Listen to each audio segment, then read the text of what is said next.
Bien, alors aujourd'hui on va commencer un nouveau chapitre. Je suis heureux de pouvoir enfin vous présenter des vrais systèmes quantiques. Donc jusqu'à présent on a parlé de manière générale des conséquences d'un principe qu'on n'a pas justifié parce que c'est un principe, qui est le principe de combinaison. On a vu que dès lors qu'on pouvait faire des combinaisons de n'importe quel état pour faire un autre état, enfin pour faire d'autres états, on avait donc un espace des états qui était un espace vectoriel, et parmi ces états, donc, certains états, en fait la plupart, n'avaient pas de valeur bien définie pour telle ou telle grandeur physique, puisque si vous combinez deux états qui ont une valeur bien définie, l'état combiné, lui, n'en a pas. Et donc c'est quelque chose d'effectivement très nouveau, et on a vu comment le processus de la mesure fonctionnait, mais de façon abstraite et complètement générale. Donc c'était un petit peu long, peut-être comme introduction, mais on a posé les bases de tout le formalisme quantique. Pardon, je suis encore un peu dans le cirage. Si je dis des incohérences, corrigez-moi. Donc, ça a été un peu long, mais c'est précisément parce que tout ce qu'on a dit s'applique à tous les systèmes possibles qu'on n'a pas eu besoin de nommer tel ou tel système, de considérer un système particulier et de l'étudier du point de vue de ses particularités propres. Alors maintenant, on va quand même le faire. On va rencontrer nos premiers systèmes quantiques et on va commencer par des systèmes quantiques élémentaires. Donc on a vu que le système des états d'un système quantique, l'espace des états, pardon, d'un système quantique était un espace vectoriel. Le plus simple possible et imaginable, c'est un espace vectoriel à deux dimensions. Enfin, ça pourrait être à une dimension, mais s'il n'y a qu'une dimension, il n'y a qu'un état. Et s'il n'y a qu'un état, il ne peut pas évoluer. Et donc, on ne peut pas non plus interagir avec lui. Donc, on peut toujours imaginer que ça existe, mais on ne peut jamais le rencontrer. Donc le plus simple des systèmes quantiques sera un système non pas à deux états, ça n'existe pas, parce que dès qu'il y a deux états, il y a toutes les combinaisons linéaires, mais un système à un espace vectoriel des états de dimension 2. Alors, on va commencer tout de suite par une expérience fondatrice, l'expérience de Stern et Gerlach,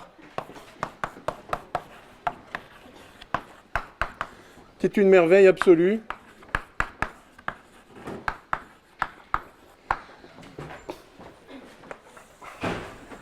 Avec cette seule expérience, on fait exploser complètement tout le cadre de notre représentation du monde. Tout ce qu'on croit être naturel dans la réalité physique va exploser juste avec cette expérience, qui est une expérience qui a été réalisée en 1922 par Otto Stern et Walter Gerlach, qui travaillaient à Francfort.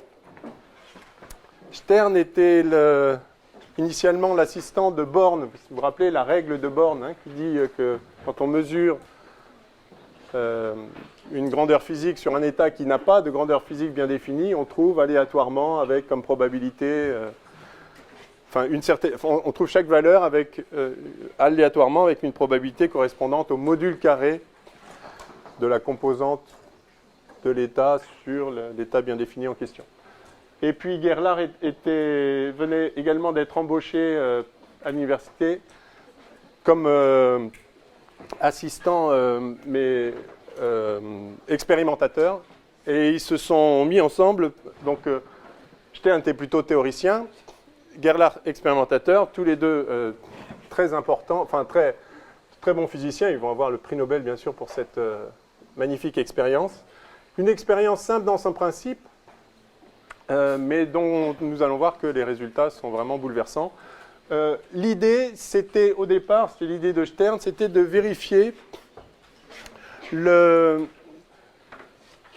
quantification du moment cinétique, moment angulaire, qui avait été postulé pour rendre compte de la quantification des niveaux d'énergie dans les atomes. Vous avez dû voir le modèle de Bohr, avec cette vieille image où il y a un noyau au centre et puis des électrons sur différentes couches qui tournent autour. Alors ça n'a aucun sens quantique, mais enfin c'était une vieille image qui avait certaines vertus. Et donc, apparemment, il y avait des orbites bien définies et les transitions atomiques consistaient au passage d'un électron d'une orbite sur une autre. On pouvait soit émettre un photon en passant d'une orbite plus énergétique à une orbite moins énergétique, soit absorber un photon en passant d'une moins énergétique à une plus énergétique. Mais pour expliquer qu'il n'y a pas possibilité d'avoir des orbites intermédiaires, Bohr avait introduit la quantification, enfin, avait postulé la quantification du moment angulaire, ce qui fait qu'il n'était pas possible d'avoir n'importe quelle valeur du moment angulaire. Ça devait être des multiples d'une certaine grandeur, des multiples entiers d'une certaine grandeur élémentaire, un quantum, hein, donc c'est vraiment le cœur de la physique quantique. Mais l'idée, c'était de vérifier ça, y compris, de façon plus générale. Je ne vais pas trop rentrer dans le détail. L'année dernière, j'avais un peu expliqué vraiment le détail de la réalisation de l'expérience. Je vais essayer d'aller un peu plus vite, parce qu'on a pris un peu de retard, en fait. On a, en gros, un cours de retard par rapport à mon planning. Mais voilà, l'idée, c'était de voir si le moment cinétique était vraiment quantifié, ou si c'était un effet d'autre chose.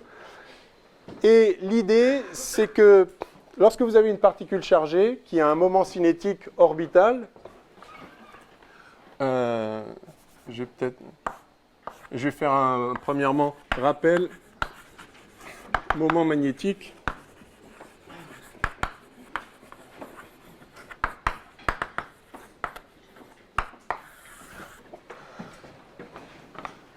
Si vous avez une charge que vous faites tourner autour d'un centre, autour d'un axe,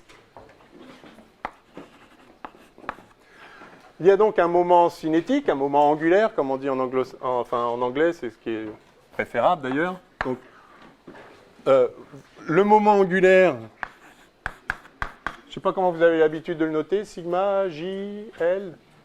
Peut-être le noter L pour le moment angulaire orbital.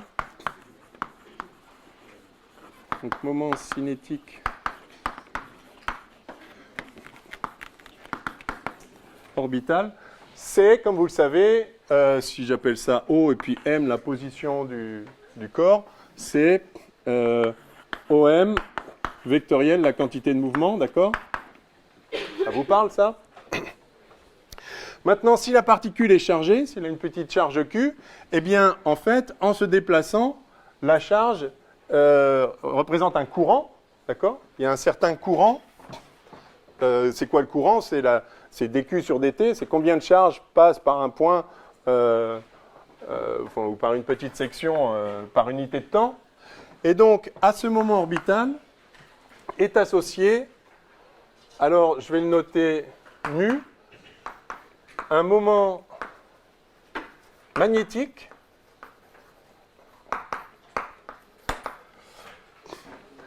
Vous connaissez tous les moments magnétiques. Vous avez fait de l'électromagnétisme. Donc vous savez que quand vous avez une spire de courant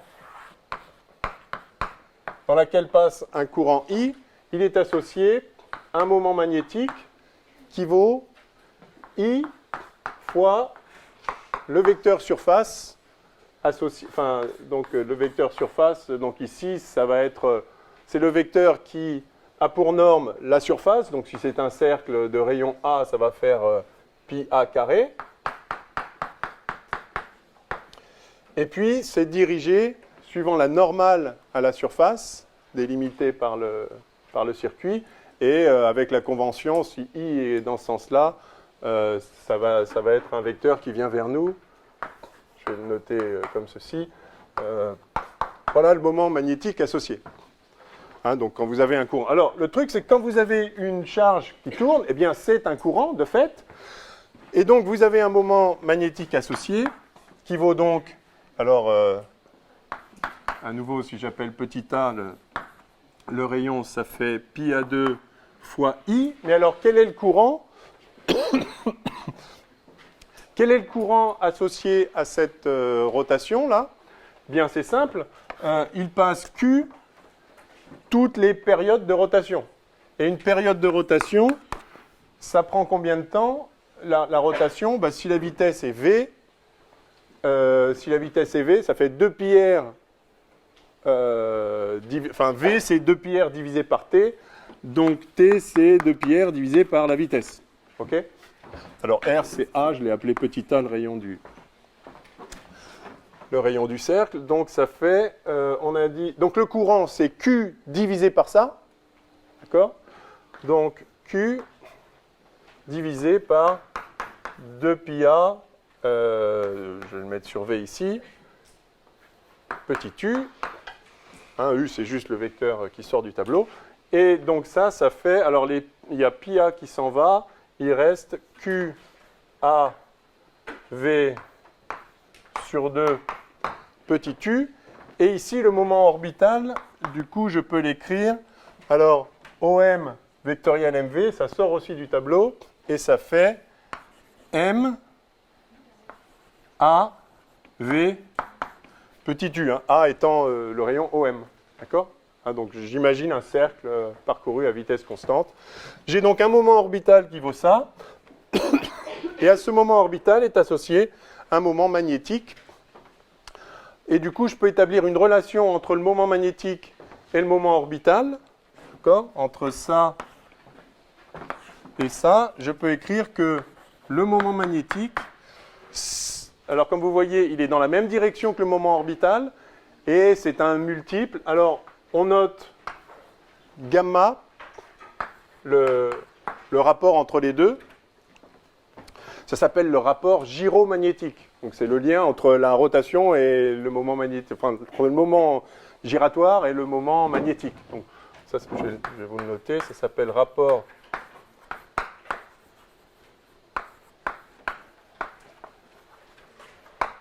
facteur gyromagnétique ou rapport facteur gyromagnétique, enfin, c'est pareil.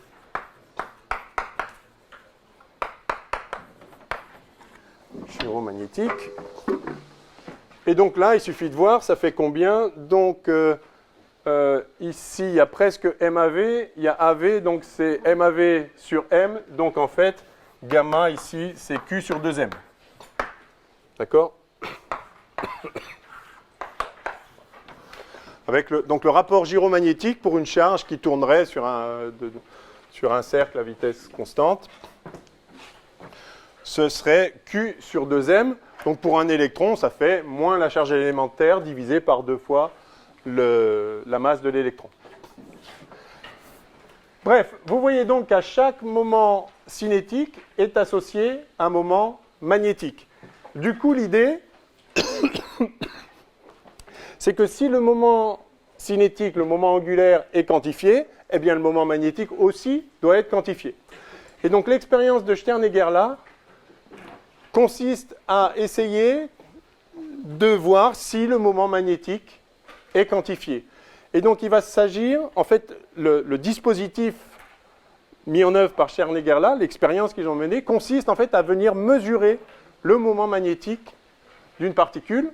Alors on pourrait chercher à mesurer le moment magnétique d'une particule chargée, mais du coup, une particule chargée serait soumise à la force de Lorentz, F égale QE plus V vectoriel B, donc c'est un peu compliqué à maîtriser. L'idée qu'ils ont eue, c'est de prendre une particule neutre, donc il n'y a pas de force électrique ou de QV vectoriel B qui vient dessus, mais il va néanmoins y avoir une interaction entre un champ magnétique inhomogène et le moment magnétique. Donc, alors le moment magnétique, le voici. Alors l'autre partie du rappel, comment interagit un moment magnétique dans un champ magnétique? Donc je pense que vous vous souvenez que si vous soumettez, donc un moment magnétique c'est un petit aimant quoi, hein. Si vous le mettez dans un champ magnétique, il va d'abord y avoir un couple qui est simplement mu vectoriel B, ça vous parle ça, vous vous souvenez? Et puis, si le champ, donc c'est un couple qui fait tourner, vous voyez qu'il n'y a pas de couple, il n'y a pas de force, si mu est parallèle à B, hein, donc c'est pour ça que l'aiguille aimantée s'oriente sur la ligne de champ, d'accord, hein. C'est le principe de la boussole. Si le champ B est uniforme, alors la force est nulle. Donc ça, c'est juste un couple qui fait tourner, un moment, si vous voulez. Et la force est nulle si B est uniforme. Mais si B n'est pas uniforme, s'il y a une petite homogénéité, alors, vous connaissez tous l'expérience, hein, si vous mettez un aimant et une petite aiguille aimantée, d'abord elle va s'orienter, et puis après elle va aller dans les régions de champ fort. D'accord ? Elle va être attirée, évidemment, par l'aimant. Hein. Donc, vous avez une force qui est dans le sens du gradient du champ. Hein. Et alors, si vous vous souvenez, je ne sais pas si vous l'avez fait ça en électromagnétisme, mais la force qu'on obtient, c'est mu scalaire Nabla B. Vous connaissez tous Nabla, hein, voilà. Qui, lorsque rotationnel de B est nul, peut s'écrire encore gradient de mu scalaire B, où on retrouve que ceci, c'est l'énergie d'interaction du moment magnétique avec le champ B. Bon, je pense que vous connaissez, mais même si vous ne connaissez pas, peu importe, je ne vais pas mener l'étude en direct, mais le point clé, c'est que le moment magnétique, un moment magnétique subit une force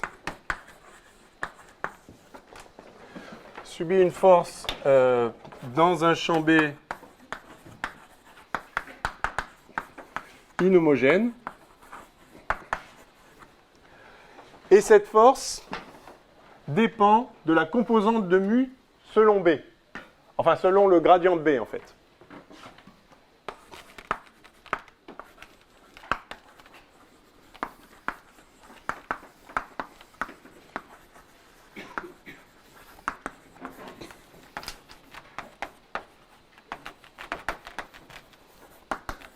D'accord ? Ça dépend du produit scalaire, mu scalaire B.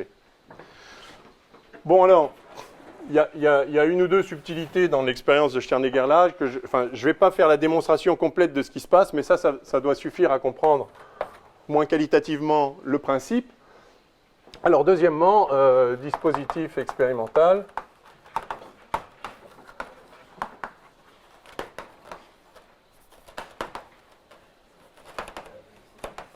Donc, comme je disais, de façon à venir tester juste ce moment magnétique, l'idée, c'est de ne pas ajouter d'autres forces que celle-là. Et donc, on travaille, enfin, ils ont travaillé avec des particules neutres, mais dotées d'un moment magnétique. Et ils ont pris des atomes d'argent.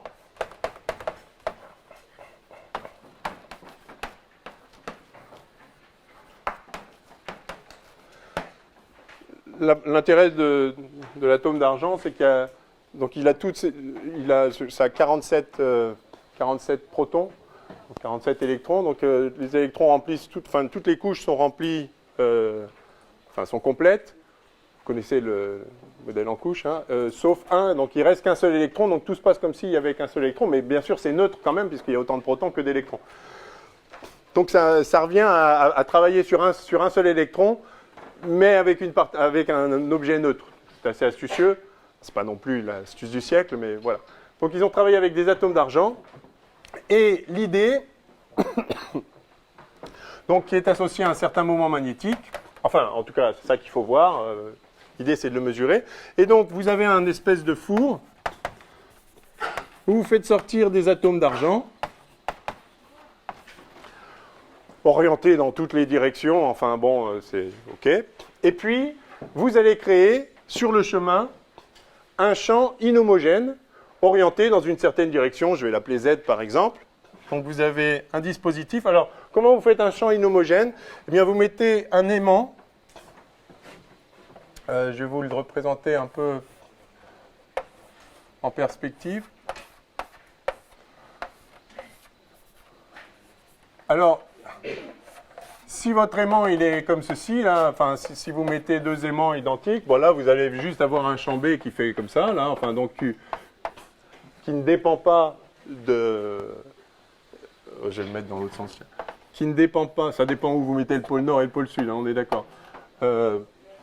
Qui ne dépend pas de la position, qui est homogène. On veut un champ inhomogène. Du coup, ce qu'ils ont fait, C'est simplement, ils ont donné une forme un peu spéciale à l'aimant.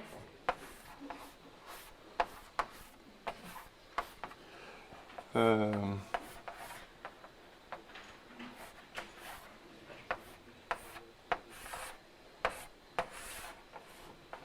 sais pas si vous voyez ce que ça donne là. D'accord, avec une pointe en haut et puis un trou en bas. Du coup, les lignes de champ là-dedans, ça fait un peu des choses comme ça là. C'est-à-dire que les lignes de champ sont plus resserrées là vers le haut. Et si les lignes de champ sont plus resserrées, ça veut dire que l'intensité est plus grande. Hein, d'accord ? Donc en fait, il y a un léger gradient dans cette direction-là du champ B. Hein, donc le gradient de B est orienté vers le haut. Ou vers le bas, ça dépend dans lequel est le pôle nord, le pôle sud. Enfin. Bon, l'idée, c'est qu'il y a un gradient vertical. D'accord ? Bien. Alors donc, ce petit aimant, on le met dans la direction... Donc le faisceau va envoyer... Enfin, le faisceau d'atomes d'argent va se propager dans cette direction-là. Je vais l'appeler par exemple Y. Je vais appeler cette direction-là Z. Et puis celle-ci X. Je ne sais pas si vous voyez à peu près. Hein, donc Z est comme ceci. Donc je vais juste représenter Stern et Gerlach orienté dans la direction UZ, c'est-à-dire avec le gradient du champ B dans cette direction-là. Alors que se passe-t-il ? Eh bien, classiquement, vous avez un moment magnétique qui a une certaine composante suivant B. Si mu est orthogonal à B, eh bien, il n'y a pas de force, et donc, l'atome va passer tout droit, et si vous mettez un écran ici, où il va laisser un impact d'une façon ou d'une autre, et vous regardez où il est arrivé. Donc, si mu scalaire B est égal à 0, donc si mu est orienté dans le plan XY, eh bien, les atomes vont se retrouver là. Maintenant, si mu scalaire B est un petit peu positif, eh bien, cette force va dévier l'atome, enfin, dans la région où il y a le gradient, va le dévier légèrement vers le haut. Je vais noter mu Z, le mu scalaire B, hein, c'est la composante de mu suivant l'axe Z, d'accord ? Donc, mu Z positif, mu Z égale 0. S'il est légèrement négatif, eh bien, il va être dévié vers le bas. Et donc, en fait, cet appareil est un appareil de mesure de mu Z. D'accord ? Au centre, si ça arrive au centre, c'est 0. Si ça arrive au-dessus, c'est positif. Si ça arrive encore au-dessus, c'est positif, mais plus grand. Donc, en fait, vous mesurez, vous avez ici une certaine échelle de la composante suivant Z du moment magnétique. En fait, on récupère donc sur l'écran mu Z. Donc, ceci est un instrument de mesure de la composante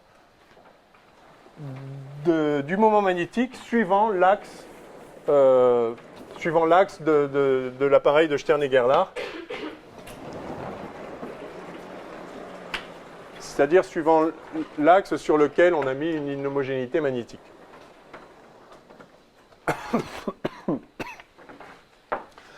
Alors, évidemment, il y a une valeur maximale.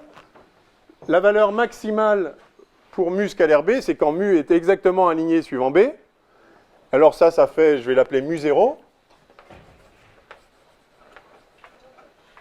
Et puis la valeur minimale, évidemment, c'est moins mu 0. Lorsque le moment magnétique se trouve être orienté de façon à l'opposé. Hein, donc si vous voulez, le moment magnétique, en fait, il s'écrit mu 0 U, où U est la direction dans laquelle il pointe. Et donc vous récupérez ici des points suivant l'orientation qu'on avait à la sortie. Et cette orientation ici, elle est complètement aléatoire. Enfin, elle est bien définie pour chaque atome, mais enfin, ça sort du four comme ça peut. Et donc, alors, qu'est-ce qu'on s'attend à trouver ? Je vais m'en faire un troisièmement. Résultat attendu.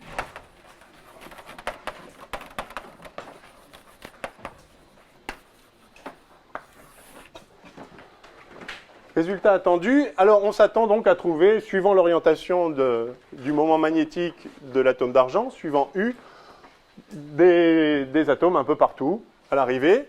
Alors avec quelle distribution de probabilité, sachant que c'est aléatoire à la sortie?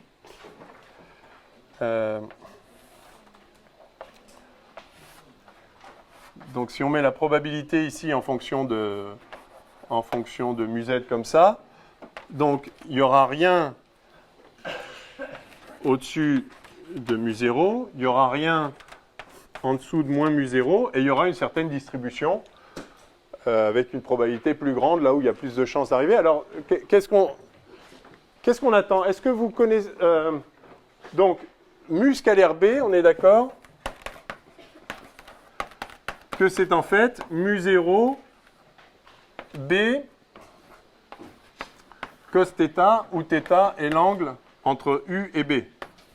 Donc B est vers le haut. Enfin, alors, en fait, c'est le gradient de B. Je simplifie là. On avait fait les choses plus proprement l'année dernière, mais peu importe.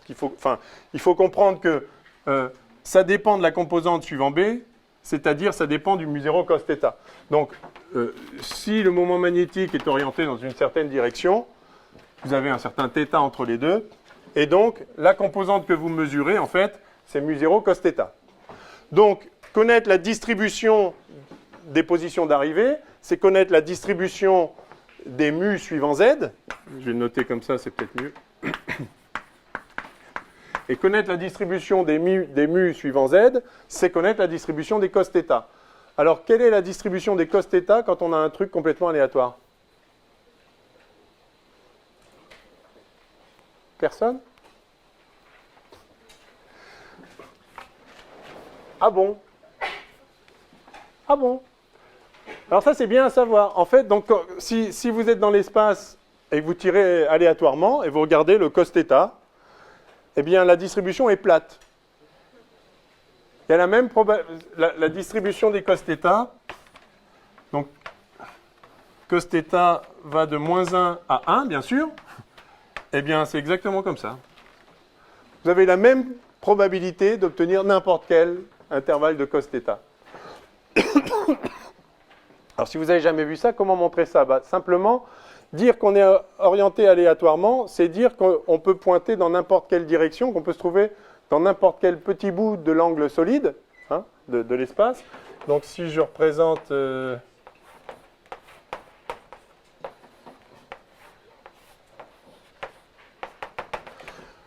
Alors, donc vous voyez les coordonnées sphériques, d'accord, phi, θ, et vous avez ici une direction dans l'espace correspondant à un petit angle solide élémentaire, dω. Que vaut dω? Que vaut dω? C'est cette petite surface là, divisée, enfin c'est cette petite surface.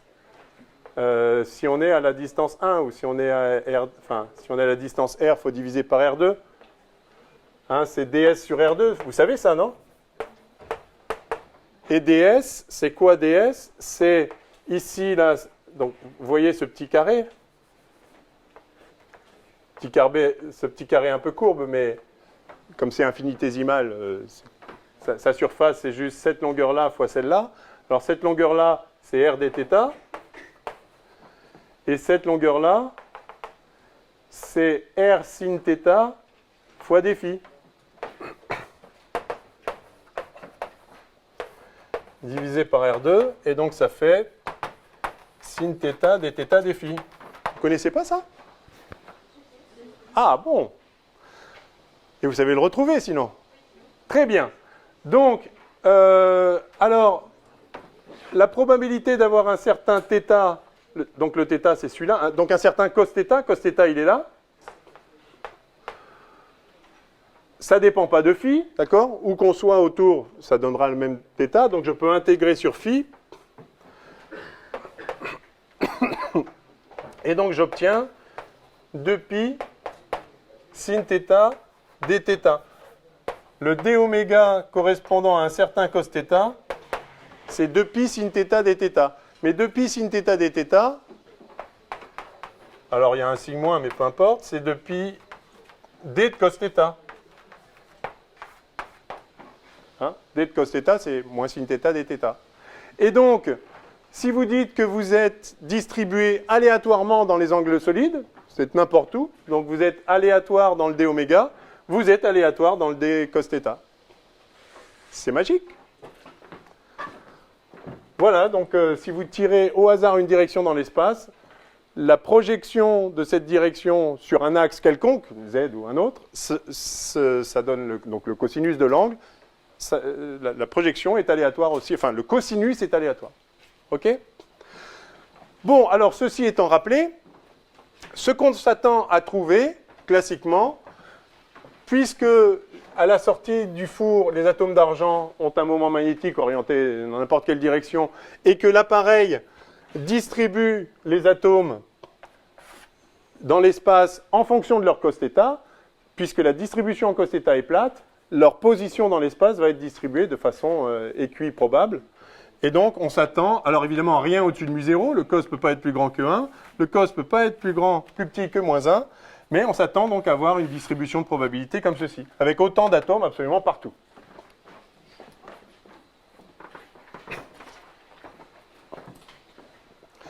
Et on s'attend d'ailleurs à ce que, si on n'a pas de champ magnétique, ils vont tous tout droit. Il n'y a pas de force, enfin s'il n'y a pas de champ magnétique inhomogène, il n'y a pas de force, donc ils vont tous tout droit.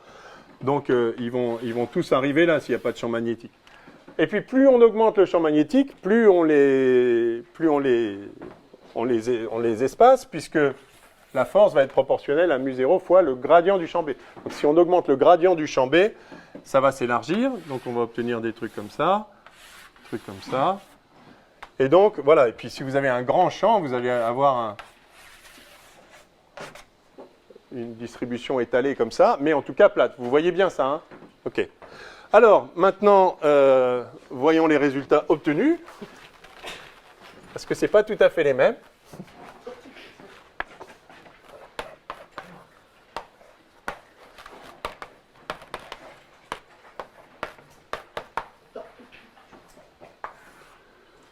J'efface ça, hein, c'est juste un rappel.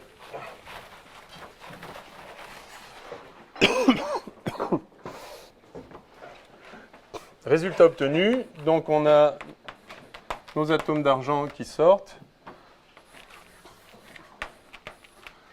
Le Sternegger là orienté suivant Z.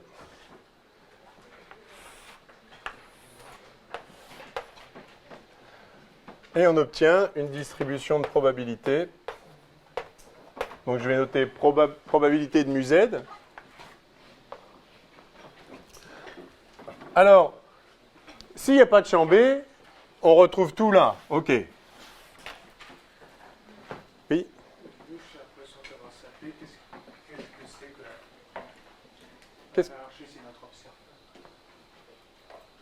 Ah non, non, non, ça c'est, pardon, ça veut dire Sternegger là. C'est le dispositif. Oui, pardon. Je sais plus, je crois que je l'ai dit là, mais... OK.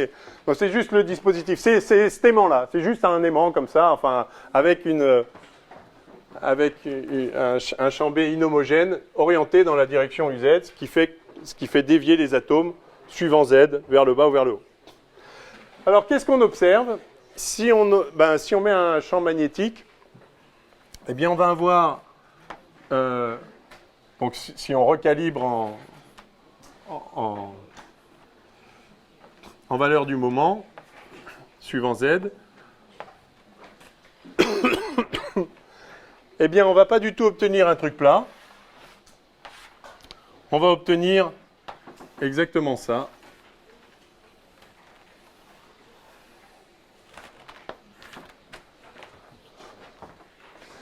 Soit plus mu0, soit moins mu0, et absolument rien d'autre. Donc cet appareil qui est censé mesurer la composante mu-z du moment magnétique, c'est-à-dire la composante du moment magnétique dans la direction verticale, enfin dans la direction Z, et qui devrait trouver plein de choses différentes suivant l'orientation vraie du moment magnétique.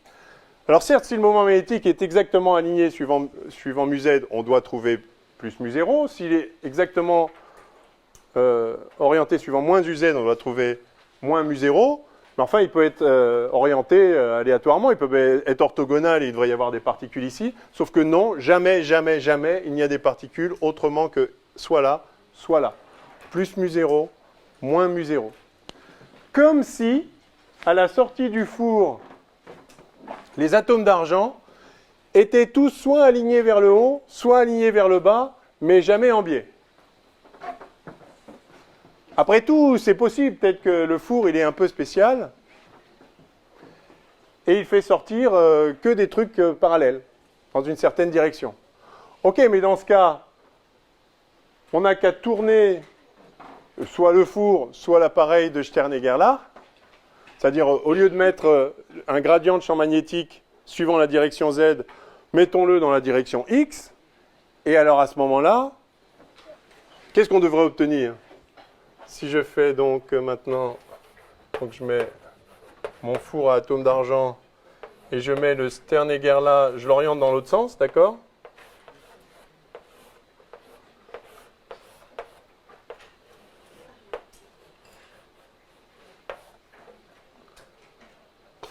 Non, enfin bon, dans l'autre sens.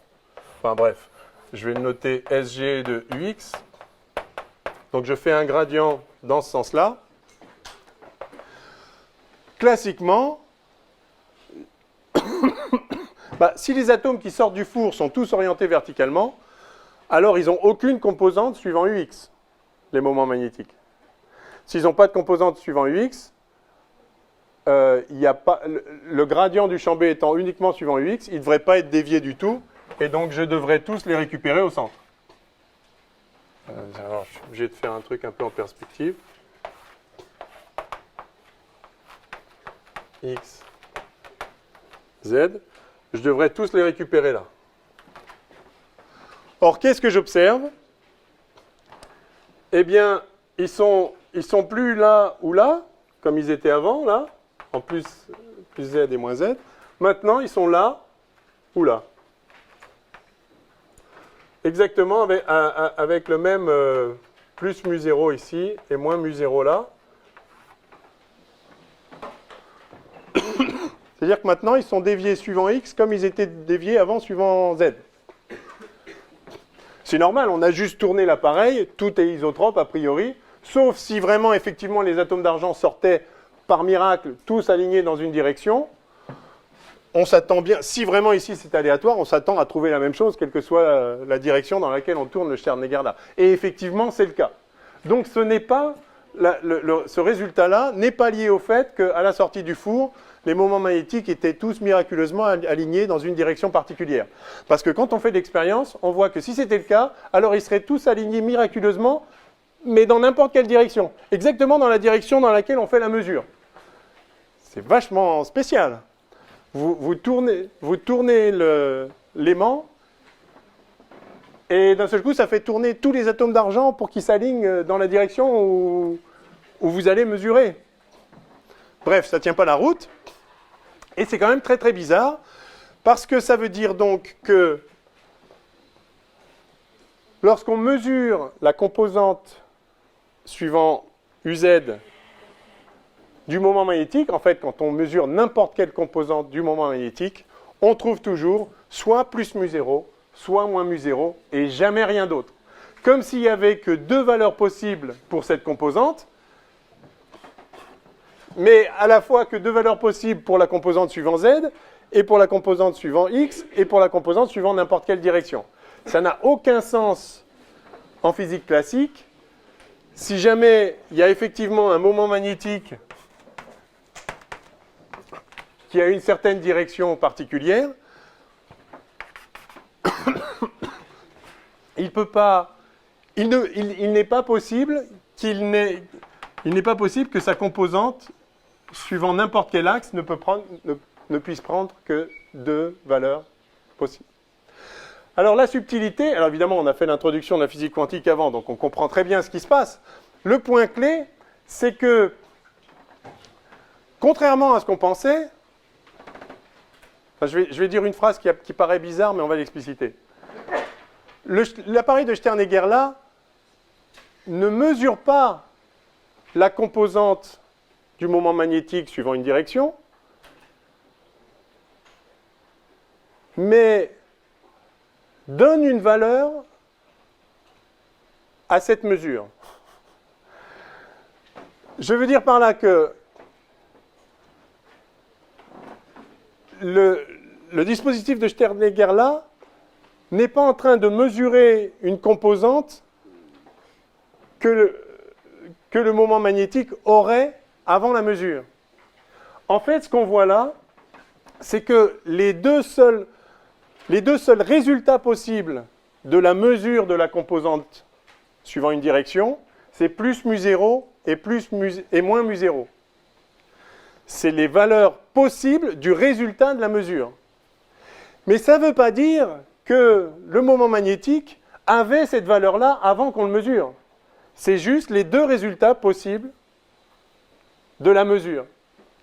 Donc, l'appareil de Sternegger là, il ne mesure pas un truc qui existait avant. Il donne une réponse à la mesure. Il donne une réponse à la question « Quelle est ta composante suivant Z ?» Mais lorsque l'atome d'argent à qui on a posé la question « Quelle est ta composante suivant Z ?» répond « plus mu0 », ça ne veut pas dire que c'était sa composante avant. Ça veut dire que c'est ça qu'il a répondu. Et donc, à la question « Quelle est ta composante suivant Z ?» l'atome d'argent ne peut répondre que il n'a le choix qu'entre deux réponses possibles, plus mu0 ou moins mu0. Pareil, à la question « Quelle est ta composante du moment magnétique suivant X ?» l'atome d'argent ne peut répondre que plus mu0 ou moins mu0. Et ceci dans n'importe quelle direction. Donc, lorsque l'atome d'argent répond plus mu0 ou moins mu0, il n'est pas en train de donner la vraie valeur de son moment magnétique, il est juste en train de donner une réponse à la question. Et ce qu'on a vu, c'est que avec notre formalisme quantique, c'est que ce n'était pas du tout la même chose. Donner une réponse à cette question, c'est-à-dire donner une valeur à l'issue d'une mesure et avoir cette valeur avant la mesure. En fait, ce qu'on a vu, donc ça ne doit plus nous surprendre maintenant, ce qu'on a vu, c'est qu'il y a des tas d'états pour lesquels il n'y a pas de valeur bien définie de telle ou telle grandeur physique. Donc ici, la grandeur physique mesurée, c'est la composante suivant Z, enfin suivant l'axe où le champ B est inhomogène. Okay. On choisit ce qu'on veut. Appelons-le Z. Cet instrument de mesure, cet aimant, mesure la composante suivant Z, mais ce qu'on voit, c'est que en fait, on est en train de mesurer des états qui n'ont pas une valeur bien précise pour cette grandeur physique-là. Alors certains en ont et certains n'en ont pas. Alors on va voir comment ça se passe. Rappelons-nous donc maintenant ce qu'on a fait dans notre étude générale des grandeurs physiques et des mesures des grandeurs physiques. Si ce qu'on a raconté depuis le début est correct, et évidemment c'est correct, mais ce qu'on voit, c'est que le résultat de la mesure de mu-z ne peut être que plus mu0 et moins mu0. Ça nous laisse supposer qu'il y a en fait des états qui ont une valeur bien définie de cette composante, de cette grandeur physique mu-z, et que ces valeurs bien définies ne peuvent être que mu0 et moins mu0. Alors vérifions déjà qu'effectivement, il y a des états qui ont une valeur bien définie. J'en suis où? 4 résultats obtenus. Allez.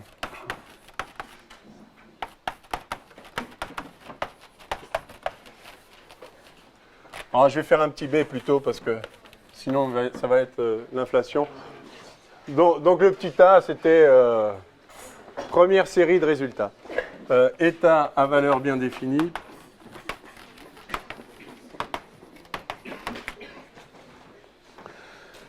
Si ce qu'on a vu jusqu'à présent est effectivement correct, oui, ce que j'ai oublié de préciser par contre, c'est que c'est aléatoire. Hein. Si vous prenez un atome d'argent qui sort du four,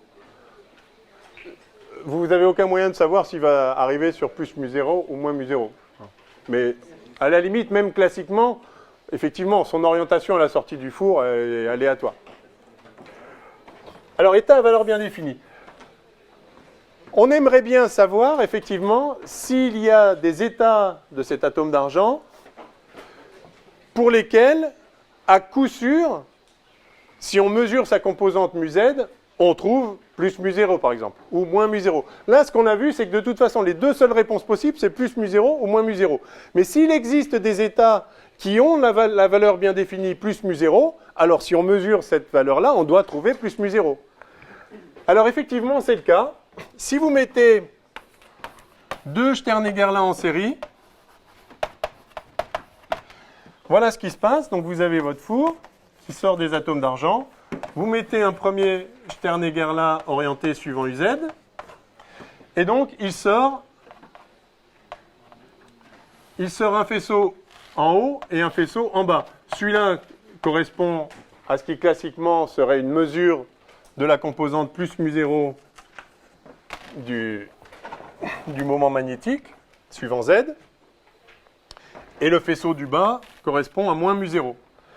Que se passe-t-il maintenant si je mets un autre Sternegger-là ici, c'est-à-dire je remets un aimant qui va séparer, qui va dévier le faisceau d'atomes suivant l'orientation de ce moment magnétique.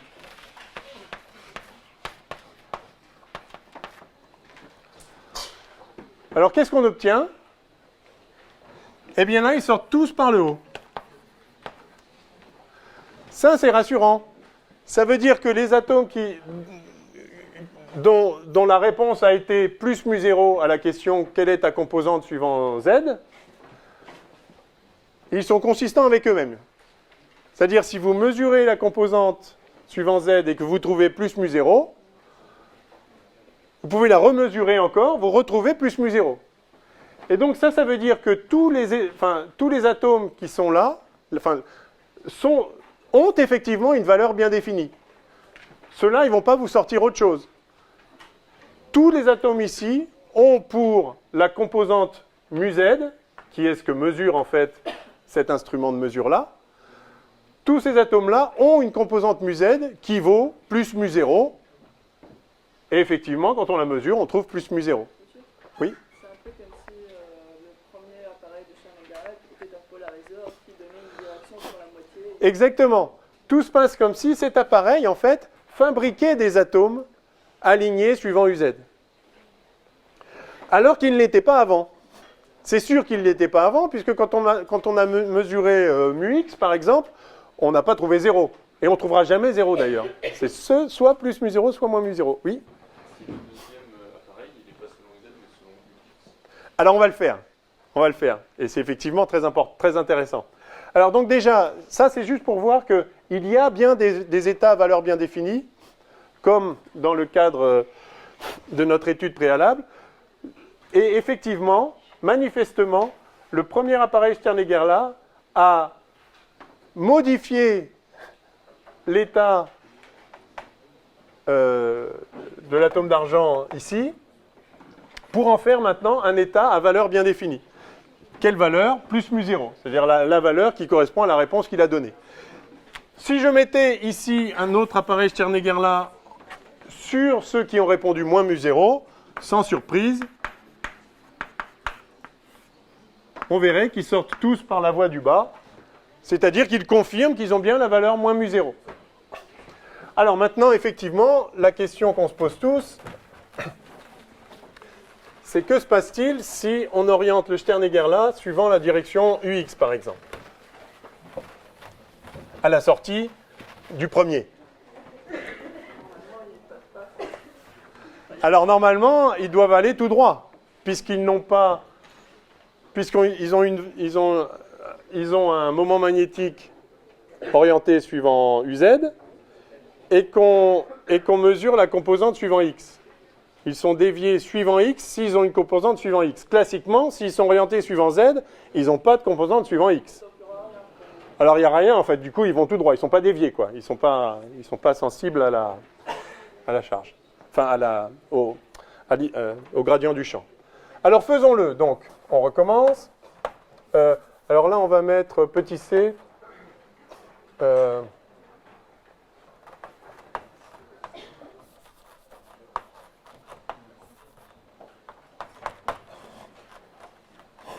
Mesure de mu-z, puis de mu-x. Mesure au sens où on l'a dit. Alors donc, allons-y. Notre four, avec des atomes d'argent qui sortent. Le premier Stern-Gerlach, orienté suivant uz. Aléatoire, enfin, il y en a la moitié qui sortent en haut avec plus mu0, la moitié qui sortent en bas avec moins mu0. Et maintenant, on prend ceux-là. Alors ceux-là, on sait qu'ils sont dans un état à valeur bien définie de mu-z, puisque si on remesure mu-z, on retrouve bien plus mu0, donc c'est sûr, tous ces atomes-là sont dans un état à valeur bien définie de mu-z. Je vais noter comme ça Stern-Gerlach orienté suivant la direction x, c'est-à-dire ça mesure ux. Alors qu'est-ce qu'on trouve? Effectivement, on s'attendrait a priori à ce qu'ils ne soient pas déviés parce qu'ils n'ont pas de composante suivant ux, sauf qu'en fait, on trouve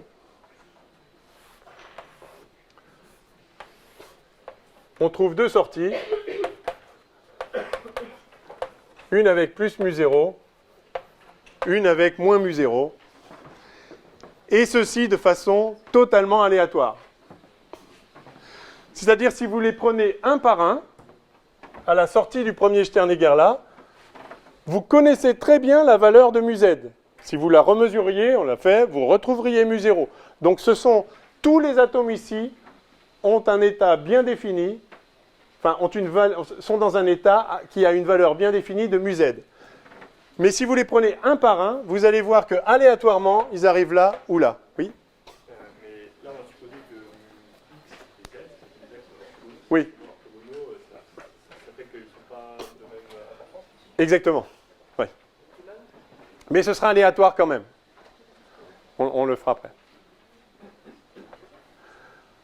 Donc, un coup sur deux, très exactement un coup sur deux, de façon aléatoire. Si vous mesurez la composante suivant x, vous allez trouver soit plus mu0, soit moins mu0. On est d'accord que ça n'a pas le moindre sens classiquement, ça. Par contre, quantiquement, dans la perspective qu'on a développée depuis le début, c'est en fait assez naturel. Tout ce que ça veut dire, c'est que... Alors, ça peut vouloir dire deux choses.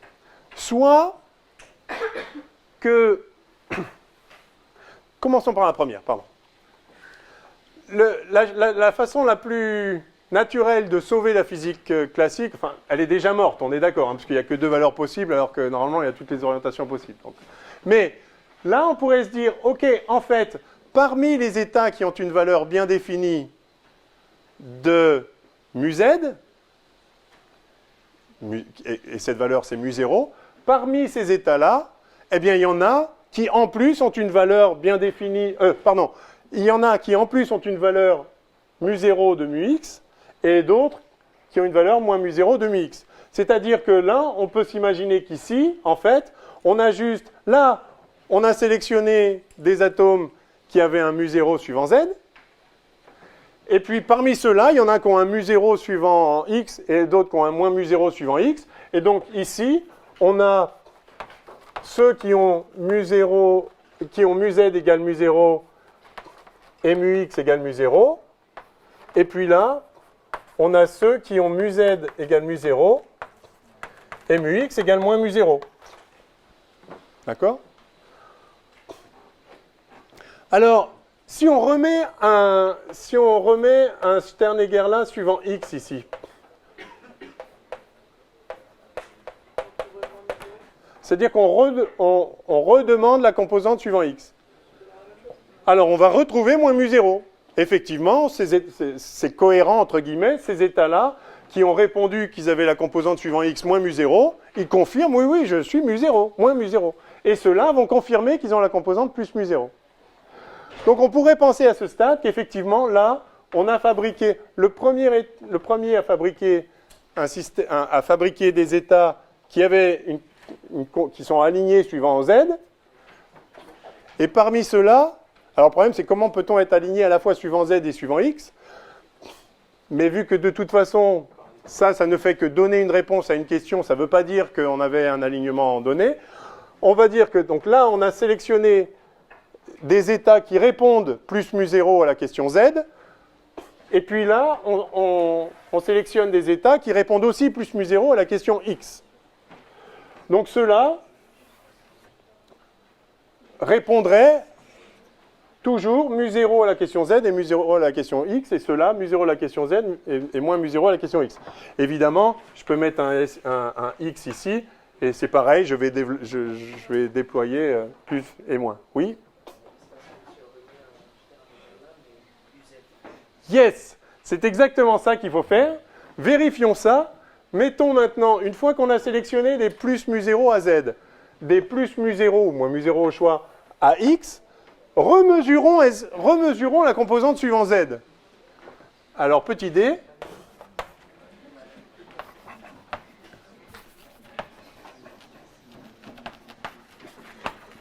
Mesure de mu Z, puis mu X, puis mu Z.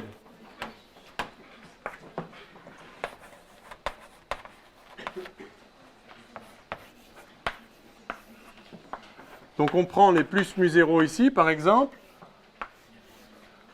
Là, on remet une mesure de X. Mettons qu'on prend plus mu0. Et maintenant, ceux-là, on les remet dans un champ inhomogène suivant Z. Alors, qu'est-ce qui sort? Plus mu0 un coup sur 2, moins mu0 un coup sur 2. Aïe, aïe, aïe, aïe, aïe, aïe, aïe. Aïe, aïe, aïe, aïe, aïe. Et aléatoirement. Un coup sur 2, mais aléatoirement. Donc c'est un truc de fou, là. On croyait qu'on avait sélectionné des plus mu0 suivant Z, et c'est le cas, parce que si on continue à le mesurer, on va trouver toujours plus mu0. Sauf que si on mesure mu X, on fabrique des plus mu0 suivant X et des moins mu0 suivant X. Et si maintenant on remesure Z, alors c'est plus du tout à coup sûr plus mu0. C'est-à-dire que là, c'est certain cette fois, la mesure de X, là, on était dans un état qui a une valeur bien définie plus mu0, suivant Z, et après, non. Après, il y a une chance... Après, on est dans un état, si on prend cette branche-là, c'est pareil. Après la mesure de X, on est dans un état qui n'a plus une valeur bien définie de Z. La preuve, il suffit de mesurer Z et on va avoir aléatoirement soit plus mu0, soit moins mu0. Toujours le même état qu'au début, en fait. Alors, qu'au début, que ici? Que à la sortie du four? Alors en fait... On n'a rien éliminé comme valeur. Alors on n'est pas tout à fait dans le même état parce qu'en fait, là, à la sortie du four, on a vraiment des orientations aléatoires. Alors que ici, ceux-là, si on remesure, enfin ici, là, si je remesure X, je retrouve toujours plus mu0. Tandis que là, j'étais aléatoire dans toutes les directions. Mais donc à chaque fois que vous mesurez une composante, vous pouvez avoir que deux réponses possibles, plus mu0 ou moins mu0, jamais rien d'autre. Une fois que vous avez obtenu une certaine valeur, si vous la remesurez, ça sera confirmé. Par contre, si vous en mesurez une autre, alors aléatoirement, ça va vous redonner l'une ou l'autre des deux seules valeurs possibles, plus mu0 ou moins mu0. Alors c'est vraiment, vraiment troublant. Enfin, ce serait vraiment troublant si on n'avait pas passé 3 semaines à construire un espace des états en physique quantique. Parce qu'en réalité, ceci n'est rien d'autre que ce qu'on a dit depuis le début. Mais sauf qu'à l'époque, quand ils sont tombés là-dessus, quand même de quoi s'arracher les cheveux. Oui. Monsieur, est-ce que ça veut dire que l'état ne change pas, mais vu qu'à chaque fois on essaie de mesurer dans une nouvelle base, sa forme change, mais l'état est toujours le même? Non, l'état n'est pas le même. L'état n'est pas le même puisque celui-là, si vous le mesurez suivant x, à coup sûr, vous allez obtenir plus mu0. D'accord? Si vous le mesurez suivant z, vous allez obtenir l'un ou l'autre. Et si vous remesurez x derrière, alors vous pourrez maintenant obtenir moins mu0. Donc ce ne sera plus le même état. C'est justement parce que chaque fois qu'on fait la mesure, on change plutôt la base sur laquelle on décrit l'état. Oui, mais l'état change. Regardez. Là,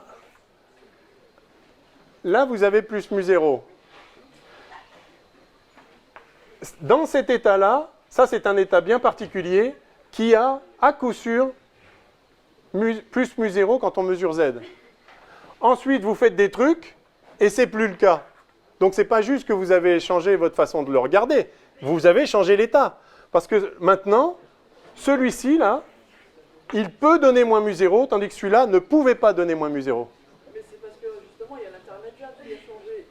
En gros, qui a rechangé la base, mais on ne peut pas revenir sur la première. C'est ça que je voulais dire. C'est un peu comme si, quand par exemple, là, le premier mu0, le premier, tout premier. Là, quand on le mesure sur x, en gros, on va changer la base sur laquelle on va le décrire. Du coup, on aura une autre formule. Oui, mais on le force à choisir. On force à choisir quelle valeur il va donner. Eh oui. Il va donner soit l'un, soit l'autre. Lui. Ok, c'est bon. OK? OK, alors, essayons de récapituler ces résultats.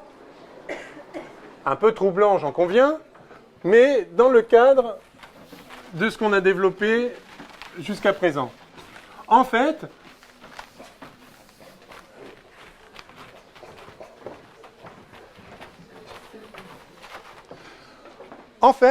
ceci est parfaitement cohérent avec l'idée que l'espace des états est un espace vectoriel et qu'on peut faire des combinaisons entre états. Pourquoi? Parce que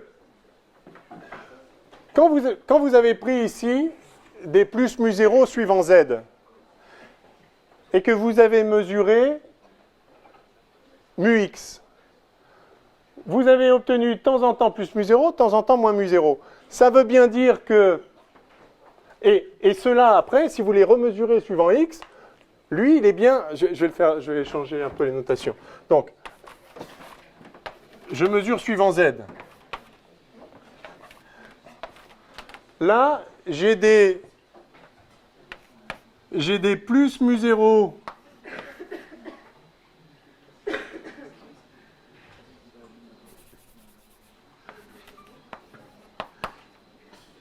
j'ai des mu z égale plus mu0. C'est un état qui a pour la valeur mu z la valeur plus mu0. Je vais le noter comme ça. Mu0. Vous vous rappelez quand on avait une grandeur g, et on disait qu'il y a des états qui ont une valeur bien définie, petit gi, on avait noté ces états gi. D'accord? Puis après, on avait dit, maintenant, si vous combinez alpha g1 plus bêta g2, alors lui, il n'a pas une valeur bien définie de g. C'est pas qu'on ne la connaît pas, c'est qu'il n'en a pas. Et de fait, si vous mesurez g, la grandeur g, sur le système dans cet état-là, vous allez obtenir G1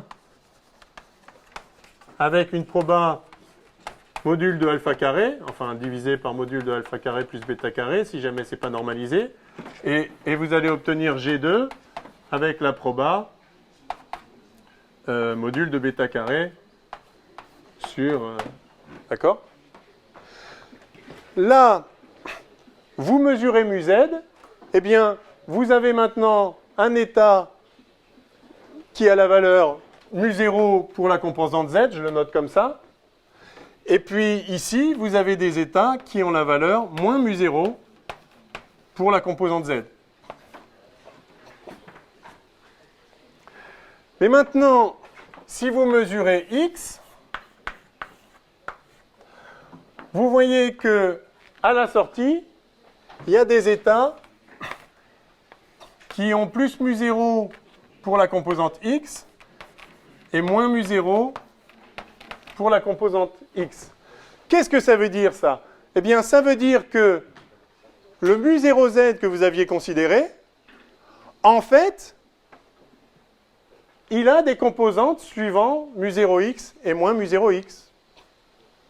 Celui-là est une combinaison de ça et de ça, manifestement, puisque vous pouvez obtenir l'un ou l'autre. Donc, mu0z est combinaison de mu0x et moins mu0x.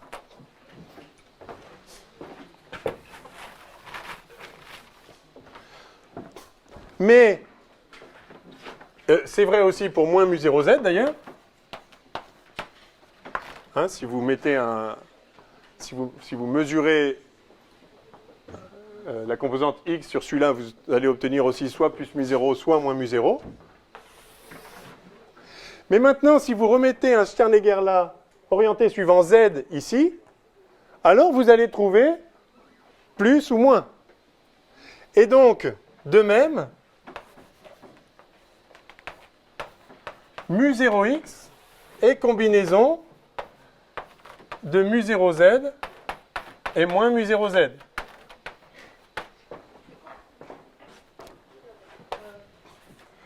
Et pareil pour moins mu0x. Oui, bon, oui. Je voulais vous dire, pourquoi, pour l'expérience de Sternegger, c'est toujours, les probabilités sont toujours à 50%, enfin, pour les deux états. Alors, c'est à 50% parce qu'on prend des axes orthogonaux. En réalité, si on prenait un axe incliné, on trouverait des probabilités telles que la moyenne soit le bon cosinus qu'on attend. Si vous prenez des plus mu0z orientés suivant z et que vous mesurez suivant un axe U qui fait un angle θ, eh bien vous allez trouver la moyenne, c'est-à-dire le mu0 fois la proba d'obtenir mu0 plus moins mu0 fois la proba d'obtenir moins mu0, ça va être égal à mu0 cos θ. Comme si, effectivement, vous mesuriez la vraie composante, celle-là, la vraie composante suivant U. On verra ça un peu plus tard. C'est-à-dire qu'en moyenne, on trouve le bon résultat. Mais à chaque coup, non. Parce qu'en fait, à chaque coup, la réponse, ça ne peut être que plus mu0 ou moins mu0. Mais en moyenne, on trouve ce qu'on attend. Et c'est pour ça que quand on mesure suivant x, vous noterez bien que la moyenne, quand on mesure suivant x, donc la composante suivant x de l'état qui est orienté suivant z, qui a une valeur bien définie suivant z, on trouve 0. Comme il se doit. Par exemple, on va dire x plus 2y, Ouais. ça te donnerait des probabilités pas aussi... Non, pas égales. Voilà. Les probabilités seront différentes. Mais là, vous voyez que là, en moyenne, ça donne le bon résultat, 0. Mais 0 n'est pas une valeur possible. Ce n'est pas une réponse possible à quelle est la composante de ton moment magnétique dans telle direction. Les seules réponses possibles sont plus mu0 ou moins mu0. Vous pouvez faire toutes les expériences que vous voulez, faire toutes les combinaisons de Sternegger là possibles, les orienter dans toutes les directions que vous voulez. À chaque fois que vous faites une mesure, les seules réponses possibles, c'est plus mu0 ou moins mu0, jamais rien d'autre.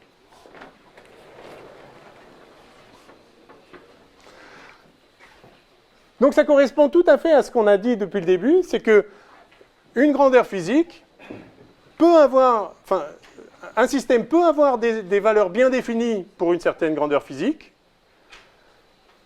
mais pas forcément toutes les valeurs possibles. En l'occurrence, il n'y a que 2 valeurs possibles. Ça nous donne l'idée qu'on est dans un espace vectoriel de dimension 2, avec 2 valeurs possibles. Alors, chacune de ces valeurs pourrait être dégénérée, au sens où on pourrait avoir 2 états différents qui ont la même valeur bien définie de z, mais par exemple 2 valeurs différentes de x. Mais en fait, ce qu'on a vu ici, c'est ce qu'on a cru ici, en quelque sorte.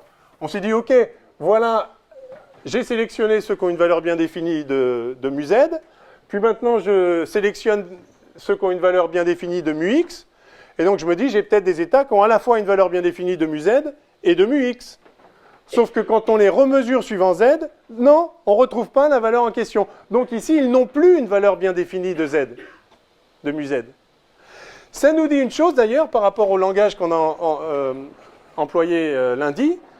Ça nous dit qu'il n'existe pas d'états qui ont à la fois une valeur bien définie de z, de mu-z, et une valeur bien définie de mu-x.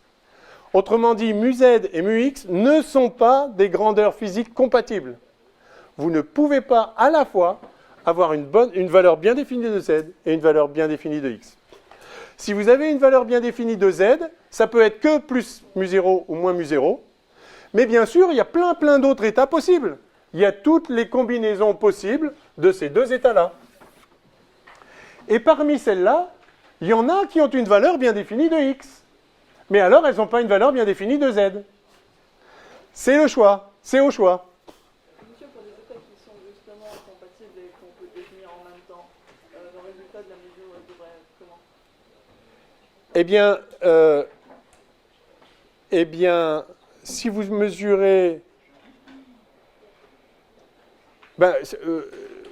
du coup, le résultat de la mesure ne dépendrait pas d'une mesure préalable de l'autre grandeur. Si vous avez une valeur bien définie de G et de F, GI et FJ, vous mesurez G, vous obtenez GI, puisque c'est le cas. Vous mesurez F, vous obtenez FJ, puisque c'est le cas. Si vous remesurez G, vous retournez encore GI, puisque c'est vraiment le cas, et il a cette valeur-là. Si on a un état, on va dire G, on va dire dans un état X, enfin dans ce cas-là, on va dire dans le contexte où ils sont compatibles. Compatible, oui. On mesure un état sur on va dire X, Ouais, on va retrouver X. ouais. Si on mesure sur Z, on va pas trouver un truc divisé, on va trouver 0. C'est comme ça qu'on sait qu'ils sont compatibles. On va pas trouver deux états, deux cas possibles comme dans ce cas-là.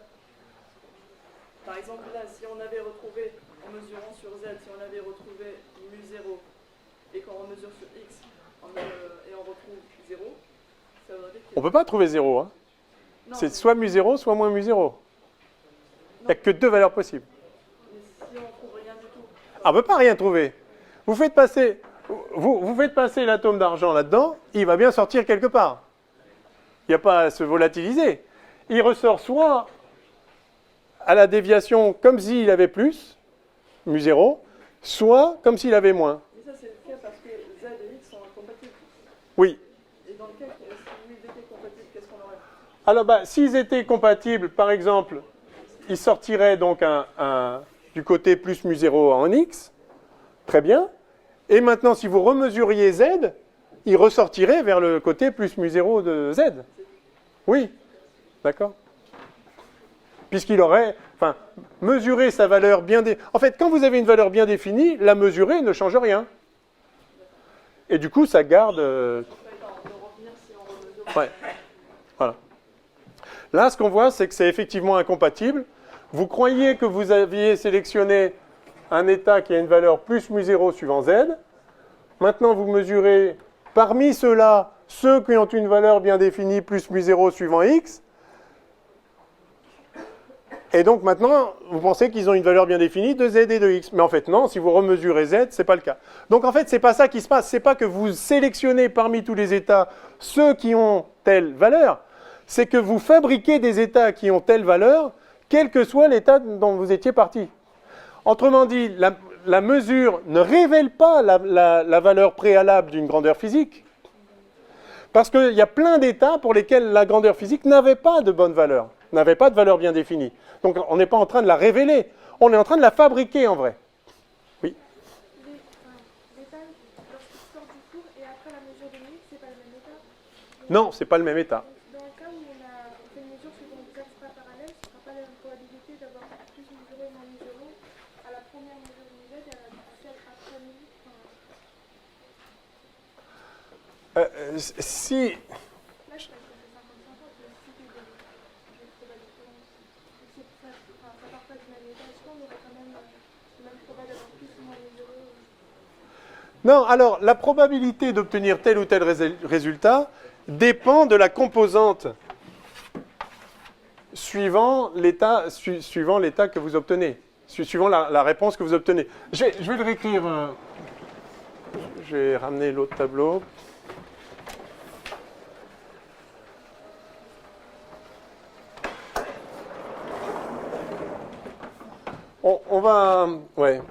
on va récapituler justement.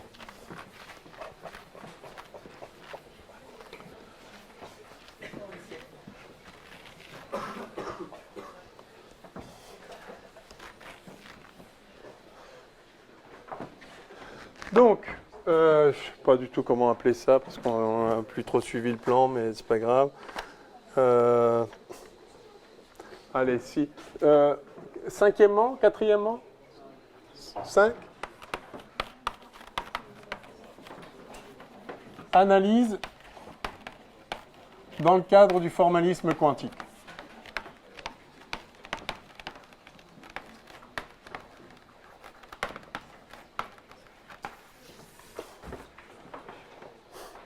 Donc, on a une certaine grandeur physique, μz,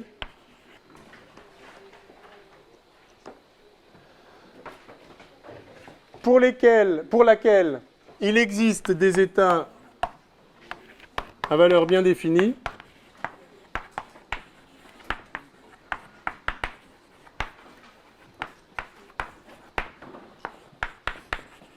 plus μ0z et moins μ0z. Ce sont les seuls. Ça, c'est ce qu'on a vu dès la première expérience. Vous mesurez μz et vous n'obtenez comme réponse possible que plus μ0 ou moins μ0. Et, et du coup, les états que vous avez comme ça sont effectivement des états à valeur bien définie, puisque si vous le remesurez, ça va être consistant. Donc, une fois que vous êtes là, cet état-là, il est à valeur bien définie. Si vous le remesurez, il va vous donner à coup sûr la réponse. Il n'y a aucun problème. Il a une valeur bien définie et la mesurer la révèle. Alors, en physique quantique, ce qu'on sait, c'est que dès lors qu'on a deux états possibles, on a toutes les combinaisons possibles.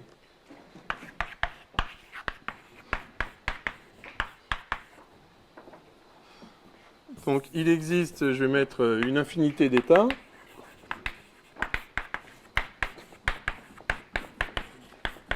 Que je vais noter psi égale alpha plus z plus bêta moins z avec alpha et bêta dans C. Je mets juste plus et moins maintenant que plutôt plus μ0, moins μ0. D'accord ?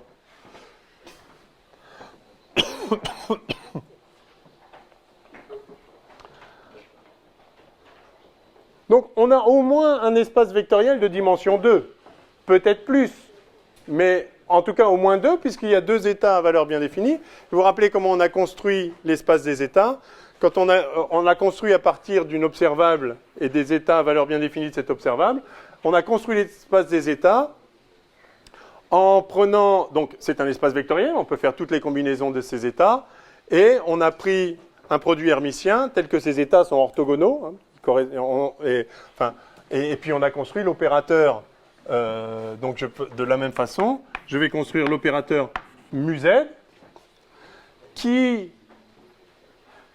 pour lequel ces états-là, qui ont une valeur bien définie, sont des vecteurs propres, avec pour valeur propre, la valeur propre correspondant à la valeur bien définie en question. Donc, opérateur μz, je mets le chapeau hein, à chaque fois, tel que μz appliqué à l'état plus suivant z, cet état-là, enfin plus μ0, ça fait μ0 lui-même, et μz appliqué à l'état moins μ0, eh bien, il est vecteur propre avec la valeur propre, moins μ0. Donc ça, c'est tout à fait le formalisme qu'on a développé. Oui ? Là, les valeurs propres, c'est 1 moins 1 ou 0 et moins 1 ? Non, c'est μ0 et moins μ0. Parce que dans l'état, il y a aussi 0. Oui, enfin, je l'ai renommé comme ça. Ok, je vais continuer à le nommer comme ça provisoirement. C'est juste qu'à chaque fois, à réécrire μ0, c'est long, donc en général, on ne le met pas. Mais c'est pareil. Ok. D'accord. L'état qui a une valeur bien définie, GI, est vecteur propre de la grandeur G avec la valeur propre GI. Autrement dit, dans la base, alors du coup, on peut faire effectivement une base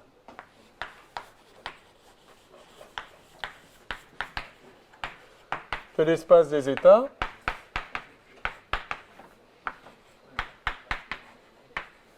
plus mu0z moins mu0z. En tout cas, ce sont deux vecteurs orthogonaux. Peut-être que l'espace a plus de dimensions que ça. En fait, non. On va le voir. Mais je reconnais que, juste en écrivant ça, c'est pas parce qu'on a deux états, enfin, on a deux valeurs bien définies, qu'il ne pourrait pas y avoir plusieurs. Enfin, le sous-espace propre associé à cette valeur propre-là pourrait être de dimension, plus grande que 1. Alors, ce n'est pas le cas. En fait, on a déjà un peu vu là-haut, puisque quand on vient resélectionner parmi les plus mu0z, quand on mesure mu x, on trouve deux réponses possibles, plus mu0 moins mu0 suivant x. Et donc, on a pu penser à un moment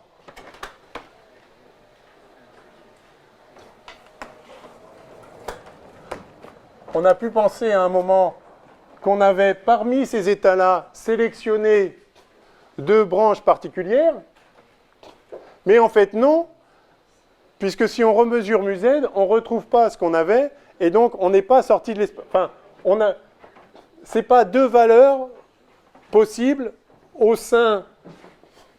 Enfin, ce n'est pas deux dimensions différentes au sein de cette valeur, au sein de ce sous-espace propre qui aurait une dimension 2. Vous voyez ce que je veux dire? Non. Je trouve que ma phrase n'est pas très claire, mais si vous avez compris, c'est bien, c'est l'essentiel.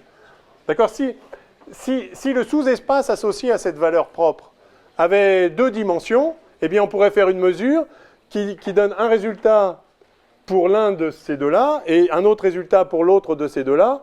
Et donc, voilà. Mais si on remesurait celui-là dans les deux états produits, on retrouverait pareil, puisqu'on serait resté dans ce sous-espace propre. Or là, on ne retrouve pas pareil, donc on en est bien sorti. Donc le sous-espace propre associé à cette grandeur-là n'est pas dégénéré, en fait, n'a pas de dimension supérieure strictement à 1. Bon, bref. Donc, on a une base de l'espace des états, et maintenant, donc tous les états s'écrivent comme ceci. Ça veut dire que l'état plus mu0x, par exemple, il fait partie de cela. D'accord? Alors, quel est-il? Est-ce qu'on peut déterminer l'état plus mu0x? Est-ce que je voulais dire autre chose au passage? Non.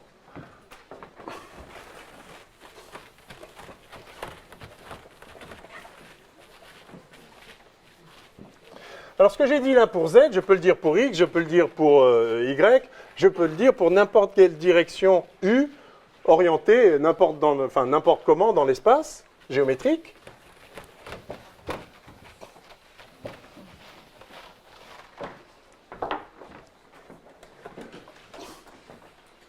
Et donc, j'ai aussi l'observable mu x, enfin, la grandeur physique mu x,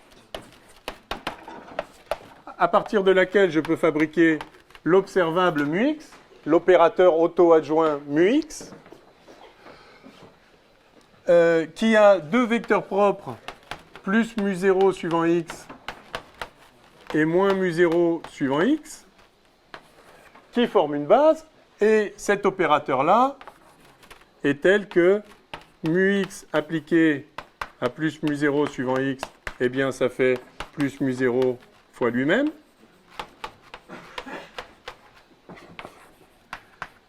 Et mu x appliqué à moins mu0 suivant x, c'est moins mu0 fois lui-même.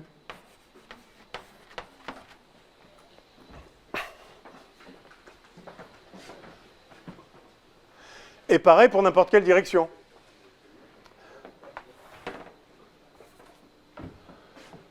Alors, est-ce que je peux représenter, est-ce que je peux savoir, parmi toutes les combinaisons possibles qui constituent tous les états possibles, toutes les combinaisons possibles de ces deux états particuliers, je choisis la base suivant Z comme référence, est-ce que je peux déterminer, parmi toutes ces combinaisons possibles, laquelle décrit ce vecteur-là, et puis laquelle décrit ce vecteur-là, et puis laquelle décrit n'importe quel vecteur d'état correspondant à un spin, à un moment magnétique orienté dans une direction bien définie. Alors, commençons par X. Donc, question, comment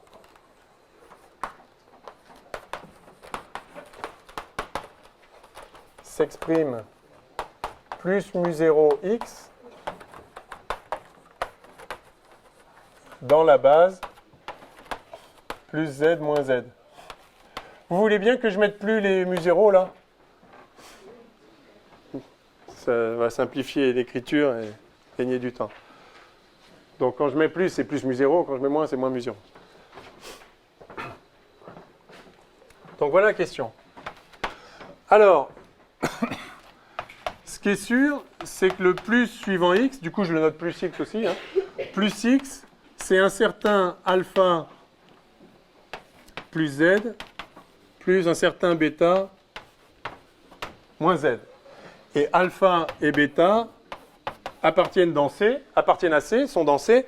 C'est tout ce que je sais pour l'instant, et je veux savoir exactement c'est quoi ces nombres. Alors déjà, en fait, j'ai le choix.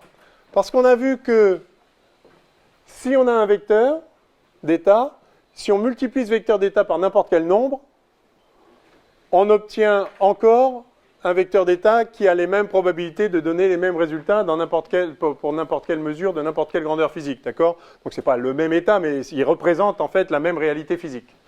Donc, ça veut dire que j'ai la liberté de multiplier tout ça par le nombre que je veux. En particulier, je peux le normaliser, je peux le diviser par sa norme, d'accord? Donc je peux imposer que alpha 2, enfin module de alpha carré plus module de bêta carré soit égal à 1. Je peux faire ça,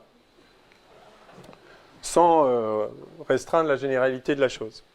Par ailleurs, comme je peux multiplier par un nombre quelconque, là j'ai multiplié, enfin disons, pour avoir ça, je l'ai divisé par sa norme, qui est un nombre réel, mais je peux aussi le multiplier par un e puissance iθ, lui ajouter une phase. Hein, d'accord? Donc je peux me débrouiller pour que, en fait, alpha soit réel. OK?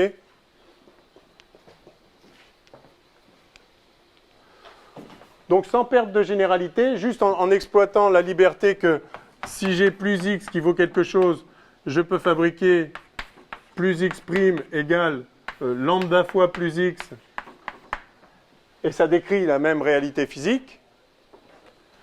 Hein? Donc en multipliant par ce qu'il faut, je peux me débrouiller pour que 1, ce soit normé, et 2, alpha soit réel. Enfin bon, c'était juste... voilà, bref. Ok, mais maintenant je sais des choses importantes. J'ai fait l'expérience de Sternegger-Lah. Je sais donc que lorsque je mesure la composante suivant Z, alors que je suis dans cet état-là, d'accord, j'ai mis le Sternegger-Lah orienté suivant X. J'ai sélectionné l'état qui avait une valeur plus mu0 dans la composante X. Et maintenant, je mesure sa composante Z. Je vais trouver plus mu0 une fois sur 2 et moins mu0 une fois sur 2. Or, d'après ce qu'on a vu, pour appeler la règle de Born, si je mesure si je fais une mesure de Z, je vais trouver, alors, mesure de mu Z. On trouve plus mu0 avec la proba module de alpha carré, sur module de alpha carré plus module de bêta carré, mais justement je l'ai normalisé pour ne pas avoir traîné cette grandeur-là qui est globale. Donc ça fait 1, donc je trouve plus mu0 avec cette proba, et je trouve moins mu0 avec la proba module de bêta carré. Oui, mais j'ai fait l'expérience, et j'ai vu que j'avais une chance sur 2 très exactement de mesurer l'un ou l'autre. Donc ça, c'est égal à 1,5. Et ça, c'est égal à 1,5.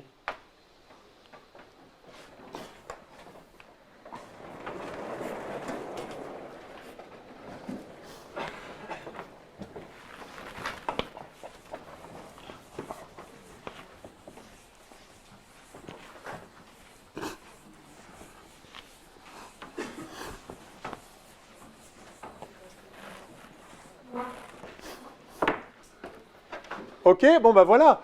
Je sais que alpha est réel. Je pourrais même le choisir dans R+, d'ailleurs. Hein, sinon, je multiplie tout par moins 1. D'accord? Donc, je peux choisir alpha dans R+. Ah, j'ai toujours ce choix global multiplié par un complexe quelconque. Donc, alpha est réel positif et modulo alpha carré vaut 1,5. Donc, alpha égale 1 sur racine de 2. Quant à bêta, tout ce que je sais, c'est que son module, c'est 1 sur racine de 2. Donc, il existe un certain θ, tel que bêta égale 1 sur racine de 2, e puissance iθ. OK?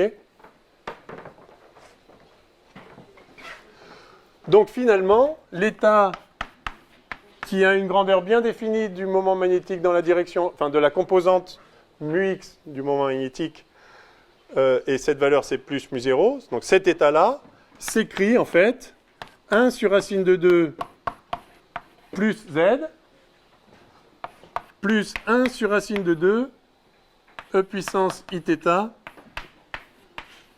moins z. Pour un certain θ.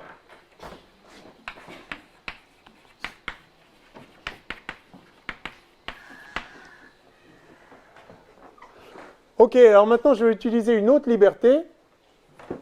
C'est que j'ai pris comme vecteur de base plus z et moins z. C'est-à-dire deux états qui ont une valeur bien définie de la composante z, plus μ0, moins μ0. Mais si j'ai un certain état qui a une valeur bien définie de la composante suivant z et qui vaut moins μ0, si je multiplie cet état par n'importe quoi, c'est encore un état qui a une valeur bien définie pour la composante z et qui vaut encore moins μ0.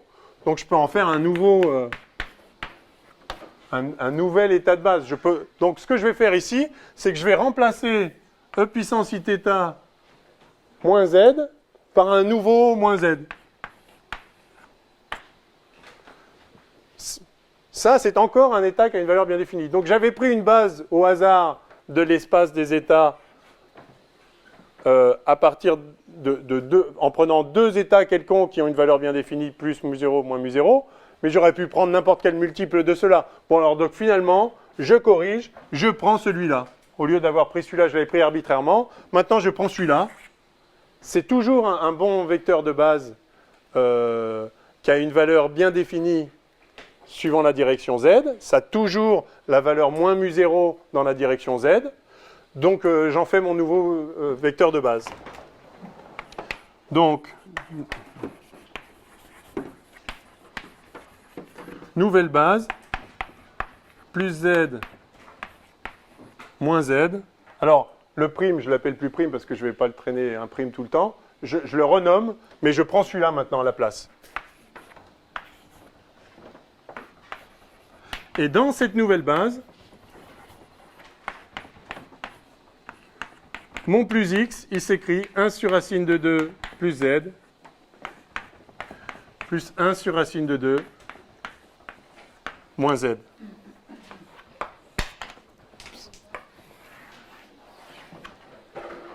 Voilà, juste à partir du résultat de l'expérience de Stern et Gerlach, qui me dit que lorsque je sélectionne, lorsque j'ai un état qui a une valeur bien définie, plus μ0 suivant x, j'obtiens un coup sur deux, plus μ0 suivant z ou moins μ0 suivant z, eh bien j'en déduis que je peux écrire cet état comme ceci. Donc parmi toutes les combinaisons possibles qui représentent tous les états possibles, celui qui a la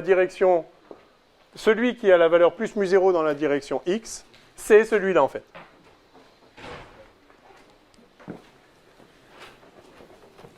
Alors maintenant, voyons celui qui a la direction bien définie, la valeur bien définie dans la direction moins UX, enfin, ou qui a moins mu0 dans la direction UX.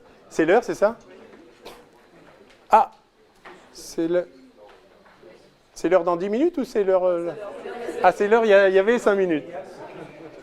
Ok, ok. Ok, bon, bah, je m'arrête alors.